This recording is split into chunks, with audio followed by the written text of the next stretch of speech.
orang itu kalau dermawan pasti disayang Allah. Sebagai penutup begini, Pak. Pernah suatu ketika sahabat-sahabat Nabi yang miskin di kota Mekah lagi pada duduk ngobrol-ngobrol, tiba-tiba Abu Sufyan lewat. Abu Sufyan itu pemimpin Arab, masih kafir, masih menjadi pemimpin yang membenci Nabi Muhammad walaupun anaknya nikah sama Nabi.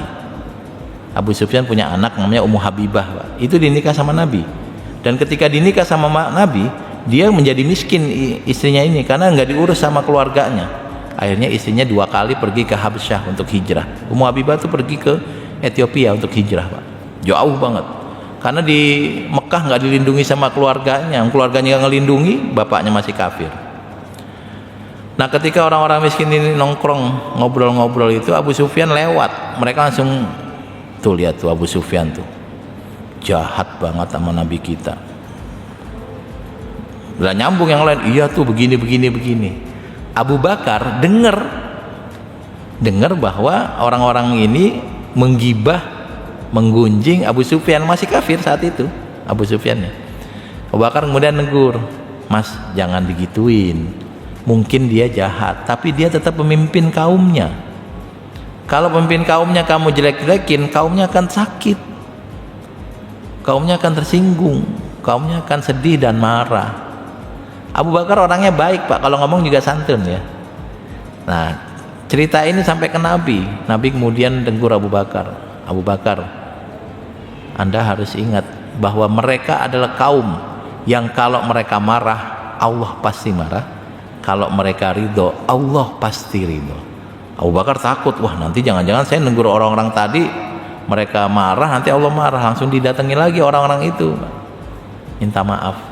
Kata mereka, ya nggak mungkin kami maaf, Pak Abu Bakar, Anda kan orangnya baik, orangnya santun, ngomongnya juga pelan gitu.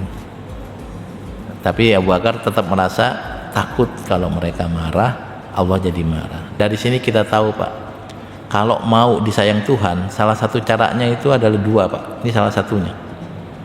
Yang pertama, jadilah orang miskin, pasti disayang Allah, pasti. Orang miskin itu disayang Allah. Banyak sekali hadis-hadis yang menyatakan betapa Allah sangat peduli pada orang miskin. Yang kedua, jadilah orang kaya yang menyantuni orang miskin. Tinggal dipilih, mau jadi miskin apa mau jadi orang kaya yang menyantuni orang miskin. Ya kalau sekarang kita ngerasa saya nggak mau yang pertama, Pak, yang kedua, ya mulailah sedekah. Saya yakin Bapak dan Ibu sudah dermawan. Saya ketemu Bapak dan Ibu di masjid kok, tempat yang mulia. Yang bisa menggerakkan kita di sini ya hati-hati yang baik. Jadi saya tidak akan mengingatkan Bapak Ibu untuk dermawan. Saya menggunakan kesempatan ini untuk menyampaikan ke orang-orang lain, kedermawanan itu kayaknya kita ngeluarin duit untuk orang lain, tapi sebenarnya ada kebaikan yang kembali kepada diri kita.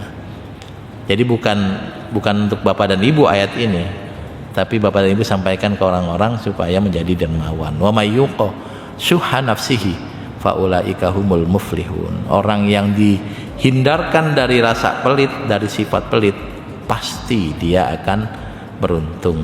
Jadi kalau mau disayang Tuhan, ada 2 cara di antara sekian banyak cara. Yang pertama, jadilah miskin, pasti disayang Tuhan. Yang kedua, jadilah orang kaya yang menyantuni orang miskin.